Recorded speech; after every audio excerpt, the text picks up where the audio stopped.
So this is today. Today is yesterday, and tomorrow is also today.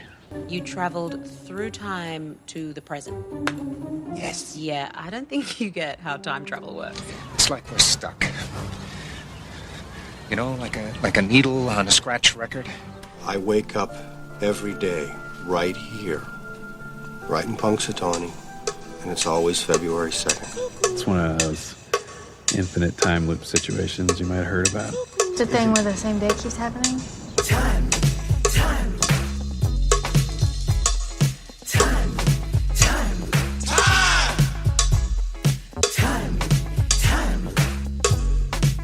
Slow down! What are you, in a damn time loop or something? Groundhog Day Project blog. Wow, this is only day 6. I didn't realize this was so early. We're going to get 2 parts to this, though, as we get into the science and the holiday of Groundhog Day before we get to minute 4 of the film. Starting with day 6 of the blog, dated August 7th, 2013. Groundhog Day used to mean something in this town. Phil only tells us a few things about Groundhog Day, the holiday. In the opening scene, he tells us the basic bits. According to the legend, tomorrow, February 2nd, if the groundhog sees his shadow, we'll have 6 more weeks of winter. Later, Phil also tells us, though it's hard to judge just how serious he is, that the townspeople used to take the hog out and they used to eat it. More on that below.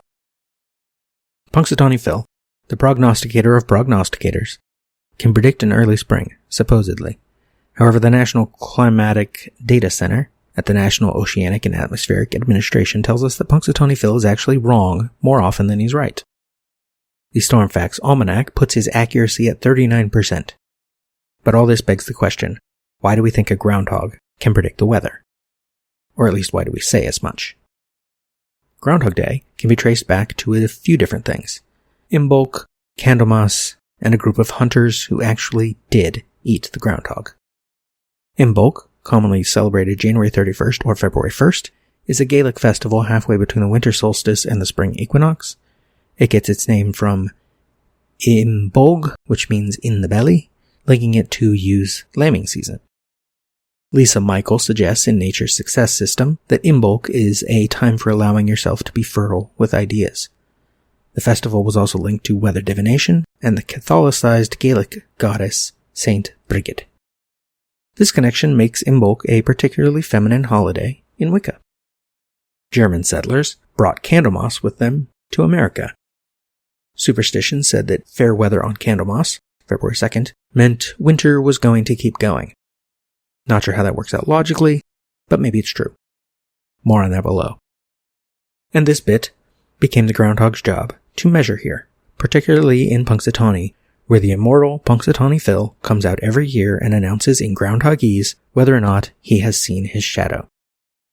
These details about Phil are, of course, 100% true, according to the Punxsutawney Groundhog Club's FAQ. Phil is immortal, much like Phil Connors, I suppose. He is the only weather forecasting groundhog, so don't go listening to, say, Wharton Willie if you happen to be up in Ontario on February 2nd. He makes his announcement at that moment in groundhogese, and the forecast is not made by the inner circle ahead of time.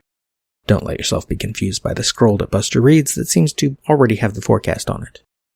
And the first trek to Gobbler's Knob, where he lives the rest of the year.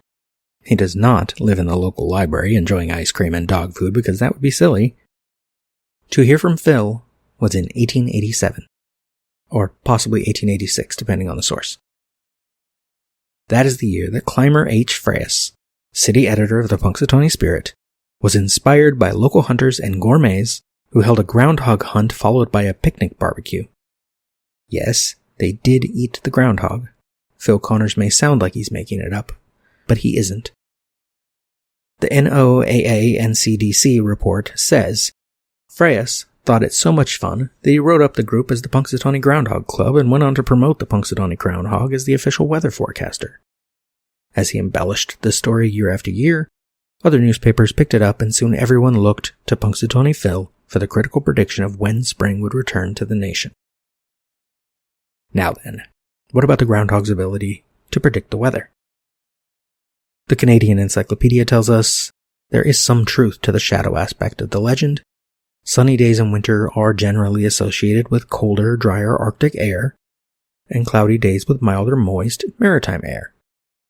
As a saying related to Candlemas says, if Candlemas be fair and bright, winter has another flight. If Candlemas brings clouds and rain, winter will not come again. Winter will not come again.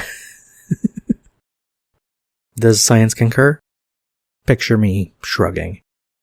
Keep in mind, as Geeks Are Sexy points out, the coming of an early spring can't be objectively measured, as spring is defined by date rather than weather. If we could simply decide that Punxsutawney Phil is always right, then all we'd need to do is label the season accordingly. Screw the actual temperature. Accordingly, if we want to have Phil Connors always be right, we could stop labeling spring, summer, or fall, and then winter would indeed last for the rest of our lives. That would ruin things for the Stark family, I suppose, but that's a matter for another discussion. Today's reason to repeat a day forever? To figure out what an atheist like me has to do to get sainted. I mean, if Brigid can have a cult powerful enough that the Roman Catholic Church had to include her, there's hope for all of us. Well, if we can manage to have a significant cult following.